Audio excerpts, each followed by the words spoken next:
What's going on, everyone? Welcome back to my channel and another installment in my Predator review series where I discuss all the Predator movies in the lead up to my review of Prey. And today we're talking about the sequel, 1990's Predator 2. Before we begin, let me know in the comments what your thoughts on this movie are if you already saw it or if you were planning on seeing it, and make sure to hit that thumbs up button if you like these reviews, as it helps me out immensely by getting my content out there. And if you're new here, I hope you consider hitting that subscribe button so you can stay up to date with more movie related content like the rest of this review series on a near daily basis. But let's not waste any more time and let's talk about Predator 2.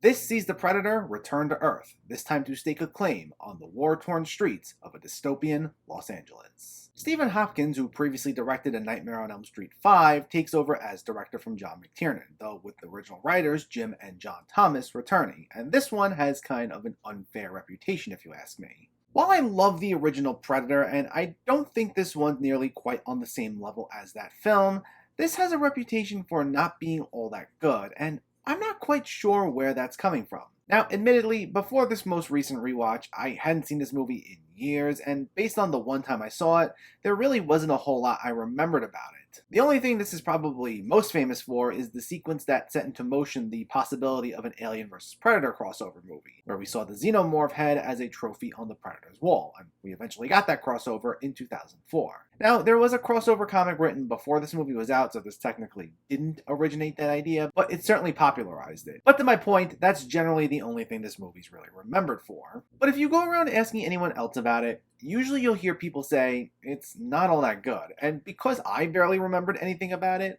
I was even starting to think that. But I gave this another go for this review, and I found myself surprisingly liking this a lot more than I thought I would. Now, like I said, we're not talking anything on the same level as John McTiernan's original movie, but honestly, this is a very entertaining movie, and if anything, I'd say this is one of the better sequels in this franchise. For one thing, it completely shakes up things in terms of the dynamic. Generally in monster movies, slasher movies, or any other horror franchise, the sequels will generally retread a lot of the same territory as the first movie. They'll switch up the characters, maybe tweak a few other things, but they'll generally feel like a rehash of the original in some way. You don't get that with this though.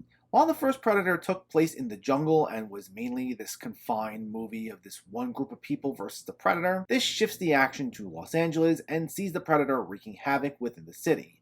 And this effectively does what a sequel should be doing, which is going bigger than the original. This raises the stakes of the Predator's destruction and sees what it's capable of when dropped in the middle of civilization. Now, obviously, bigger doesn't always equate to a better movie, but at the very least, even if the movie doesn't work, you'll have to commend the writers of this film whenever they stick to that general notion. But in this case, the movie does work. Similar to the first movie, I do feel like it's got the vibe of an action movie first and a horror movie second, but I was totally good with that here. The one thing I'd argue this might have over the first movie is that I think it's a little bloodier. Not that the first movie wasn't, and neither movie are even anything remotely close to some of the bloodiest movies I've ever seen or anything, but the film benefits from the larger setting, as that simply means the body count winds up being considerably higher than anything we get in the first movie. I mean, the whole backdrop of this film is that there's this gang war going on, and it even opens with this massive shootout between two rival gangs, as well as the police. Just within the first few minutes, it goes a little more all out than the first movie did. And this time around, the Predator is there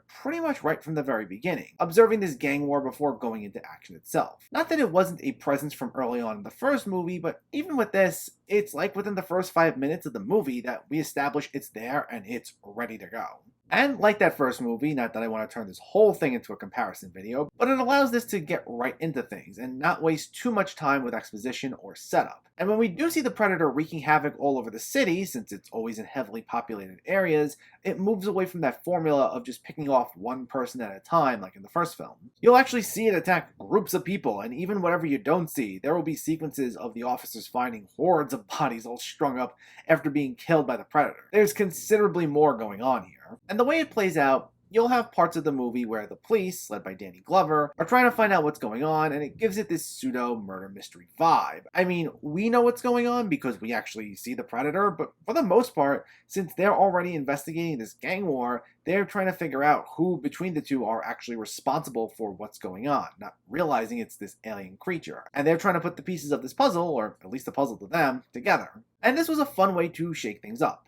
Now, there were parts of this that I don't think completely worked. As you see Glover investigate all these killings and talk to some people either in these gangs or related to them, I don't think these sequences were always the strongest, primarily due to some tonal inconsistencies. Like there's one scene where he's brought to a back alleyway to speak to one of the gang members, and it feels like something out of a parody than this chilling action horror movie. And not that the movie takes itself that seriously the rest of the way, like it's not somber or anything. It knows how to have fun and let loose.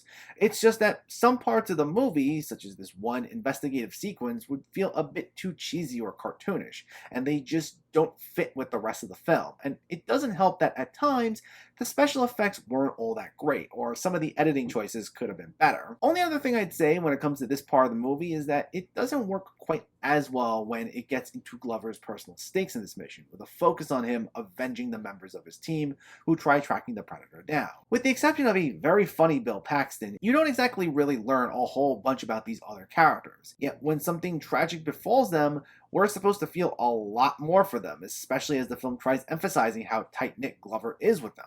Now, I know you don't go to a Predator movie for deep, meaningful character development. The first movie didn't have that, and it still worked just fine. And not that I call this a character-driven film either, but it definitely tries making this vendetta Glover has against the Predator feel more personal. And I'm not even saying that the film needed to go on tangents to explore all this character stuff that would have been irrelevant to the story, but I don't think everyone has as distinct of a personality that it made me really latch onto them. Again, besides Glover, Bill Paxton's the only other one, but besides him, I honestly couldn't have cared less about some of them. They don't get a ton to do, so when the movie goes for this big emotional moment involving some of them, it misses the mark for me a bit. But once Glover and the rest of the characters figure out what's going on, it becomes pretty consistently gripping. And that's where some other characters get more heavily involved, like Gary Busey as Glover's boss, and Adam Baldwin as a member of Busey's task force. And it becomes this all-out war with the cops versus the Predator, who we see adapt to its new surroundings and make great use of being within the city. And from there, it would just be this fast-paced, high-speed action movie that would keep kicking up the suspense, and it would get back to the pacing of the beginning of the movie where it would just go right into things and not waste much time, which is one of the best things about the Predator movies in general. They're not the deepest movies out there, but for the most part, they don't try to be. They try giving you just enough that they get you to care about these characters for the most part, so that it doesn't feel emotionally hollow,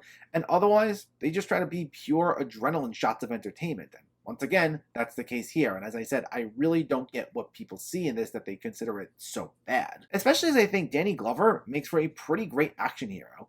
This isn't his first foray into the genre, as he already had 2 Lethal Weapon films under his belt, and he was also in Witness and Silverado in supporting parts, but this is the first time he really gets to lead a big action movie on his own for the most part, with the film purposely emphasizing his skills as an action star. And I gotta say, he really pulled it off. He doesn't do the most elaborate stunts or anything, but the sequences of him fighting against the Predator were pretty badass. He really owned the role, and he seemed like he was having a great time with this, with just a natural charisma about him. And besides just seeing the Predator wreaking havoc, having him as the one facing off against the Predator makes this a lot of fun, and I just don't see what the movie did so wrong that it warranted it being called bad. I really don't see it. It definitely has more problems than its predecessor, but honestly, it didn't really do anything egregious.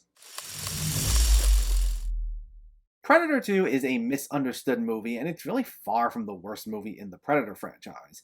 In fact, I find it to be quite entertaining. It does the job of what any sequel should do and go bigger than the original. It changes up the dynamics, it has a great lead in Danny Glover, and for the most part, it's to the point and provides a lot of gripping entertainment when we see our protagonist up against the Predator. I had fun with it, and I really think it's worth checking out.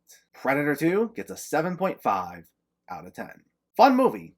Like I said, I always remember it being described as bad, and I truthfully didn't remember much about it when I first saw it, but it's really a good time, so I'm happy I got to revisit this. But stay tuned, as up next will be my review of the third film, Predators. So in the meantime, let me know, did you see Predator 2, or are you planning to see it, and what were your thoughts? Do you like this one at all, or were you really not that big of a fan? Let me know in the comments below so we can discuss. Also, if you enjoyed this video, please give it a like, and share it, and for more movie reviews and film discussion, please make sure to hit that subscribe button to stay updated. Thanks for watching, everyone, and keep having fun with film.